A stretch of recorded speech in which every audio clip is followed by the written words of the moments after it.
चुपचाप रहने वाले तीन तरह की प्रॉब्लम खड़ी करते हैं। चुप रहने से हमारे जीवन में भी प्रॉब्लम आती है, चुप रहने से सामने वाले के जीवन में प्रॉब्लम आती है, और चुप रहने वाले जो लोग हैं अपनी खुद की प्रॉब्लम में भी फंस जाते हैं। आप घर पर जाएं और आपकी बीवी एकदम चुप है तो समस्या बढ़ने वाली कि कम होने वाली। गुरुग्राम के आदमी बहुत समझदार हैं, आई लव यू, बहुत समझदार। दूसरा, एक पुलिस वाला आ जाए और बोले कि इस ऑडिटोरियम में चोरी हो गई है, किसने की? तो जिसने नहीं की बोलेगा नहीं की मैंने, और जो चुप रहेगा उसके साथ क्या होगा?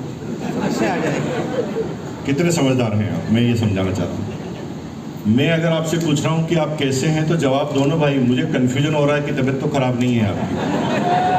कैसे हैं आप लोग? धन्यवाद। कल इवनिंग में मेरी सेमिनार कर्नाटका में थी, बेलगांव में, और मैं अभी यहाँ पर सुबह की मीटिंग में यहाँ पर हूँ। मेरा जो गला है ना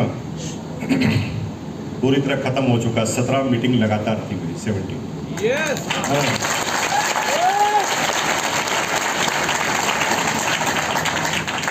लेकिन मेरे गले से आज की मीटिंग पे कोई फर्क पड़ने वाला नहीं है। ये अपने आप खुल जाएगा आपके जोश से। आप एक्साइटेड रहिए, और मैं जो प्रश्न बोलता हूँ या जो मैं पूछता हूँ उसका जवाब देना। इतना क्या बना रहे हैं यार, सारी वीडियो यूट्यूब पे इतनी वीडियो मिल जाएंगे। आप मुझे एक बात बताओ, मेरी अपलाइन बार बार कहती है practice make a man perfect. अभ्यास आदमी को परिपूर्ण बना देता है। हिंदी में है करत करत अभ्यास जड़ी मत होत सुजान।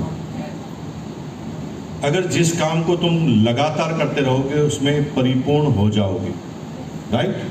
ऐसा किसने कहा? मेरी अपलाइन। अगर तुम बार बार फोटो खींचोगे तो किसमें परिपूर्ण हो जाओगे? तो फिर आप क्या बन जाओगे? तो फोटोग्राफर बनने आए हैं आप यहाँ?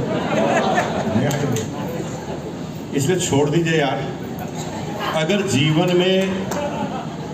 जीवन में मौका मिले तो फोटो खींचना चाहिए कि खिंचवाना चाहिए? खिंचवाना चाहिए ना। तो पहले मैं भी लोगों के फोटोग्राफ लेता था, लेकिन मेरी अपलाइन के सानिध्य में आने की वजह से, उनकी बातों का पालन करने की वजह से लोग मेरा फोटो खींचने लगे। और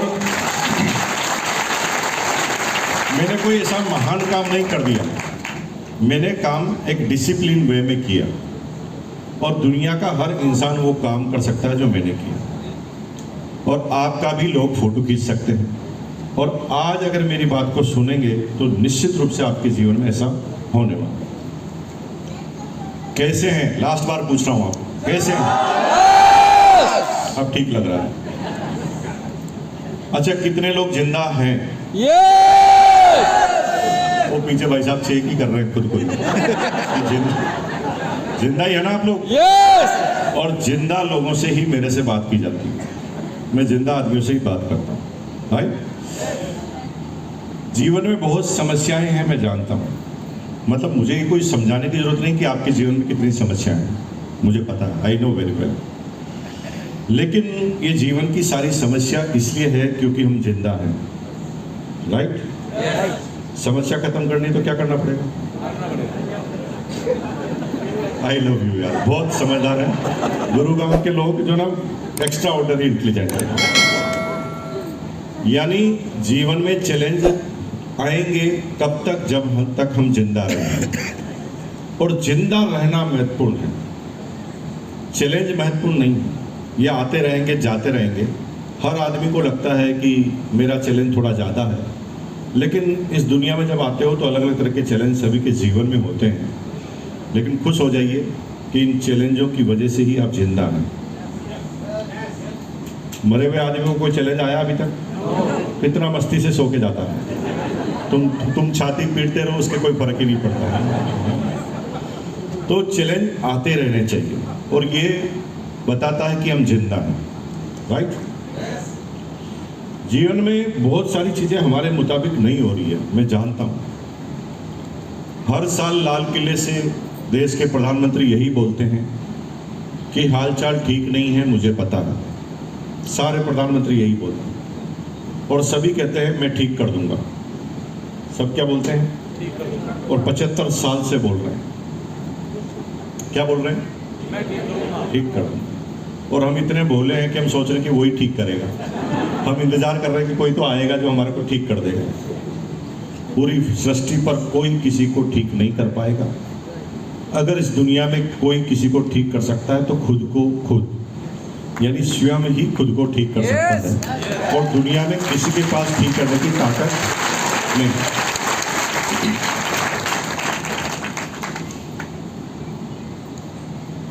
ये जीवन की सारी प्रॉब्लम इसलिए आती है क्योंकि जीवन में सब हम अपने मुताबिक सबको चलाना चाहते हैं।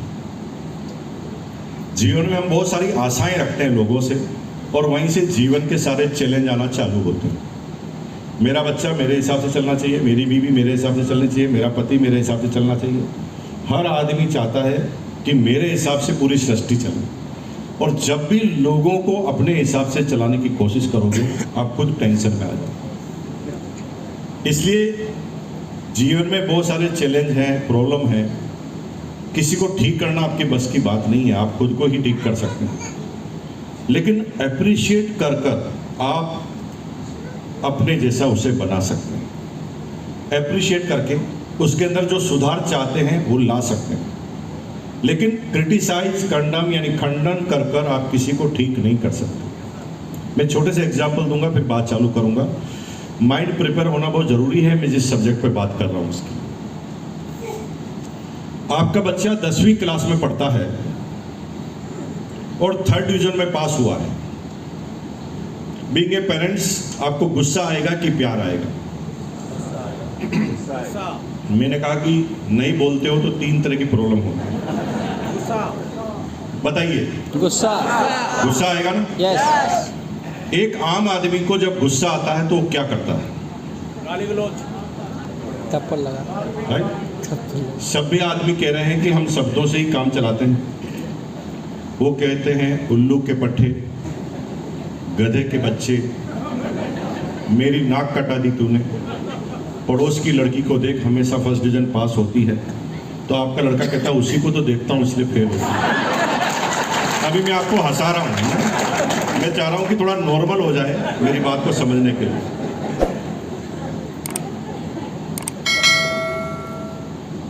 और कुछ लोग जो हैं क्रांतिकारी किस्म के होते हैं, वो बातों के साथ हाथ पैर भी चलाते हैं।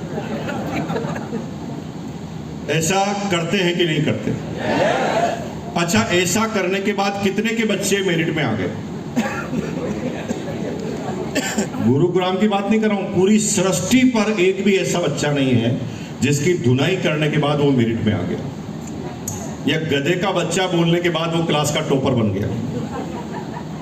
आप कितने इंटेलिजेंट हैं। आपको ये पता है कि रिजल्ट नहीं आएगा फिर भी करते हैं क्योंकि भड़ास निकालनी है। हम चाहते कि हमारा भी कोई योगदान होना चाहिए और जबरदस्ती योगदान देने की कोशिश करते हैं, जबकि आप कुछ कर नहीं सकते।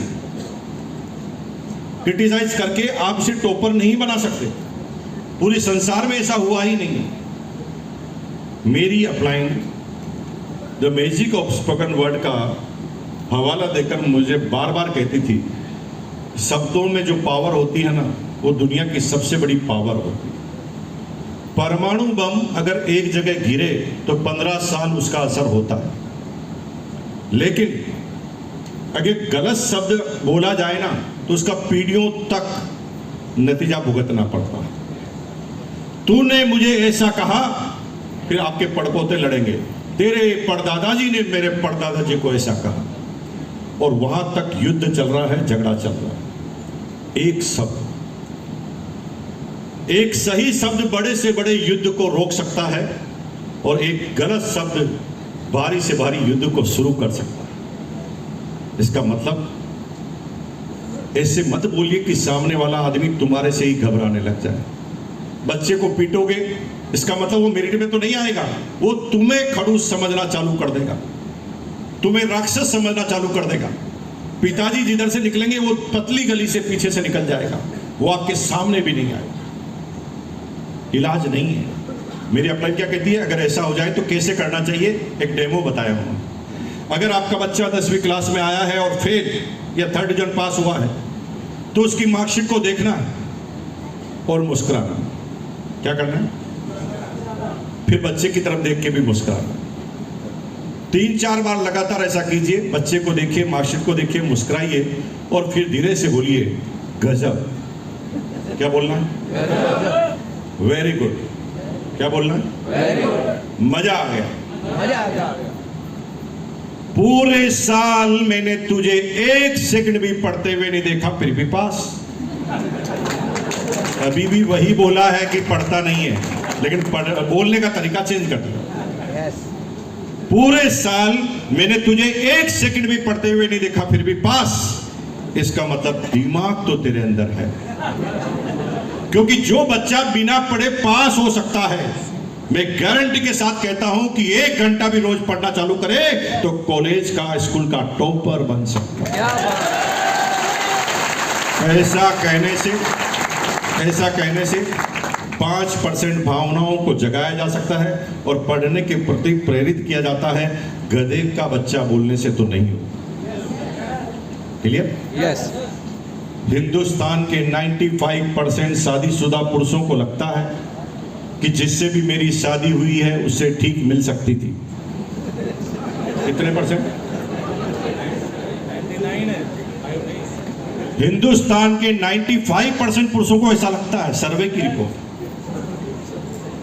लेकिन एक सर्वे उसके बाद हुआ जिसमें 99.999% जो शादीशुदा लेडीज है ना, उनको लगता है कि इससे अच्छा बंदर मिल सकता था।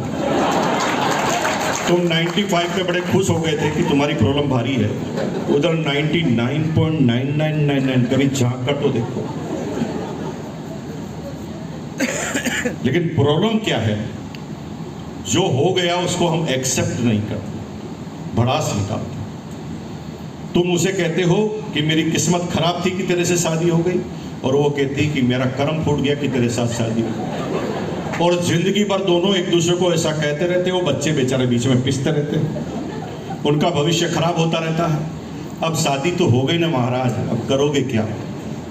अब जैसा भी है तुम्हारा ही है ना, तो तुम ऐसे करके कुछ भी साबित नहीं कर पाओगे, कोई प्रॉब्लम को सॉल्यूशन पर नहीं ला पाओगे।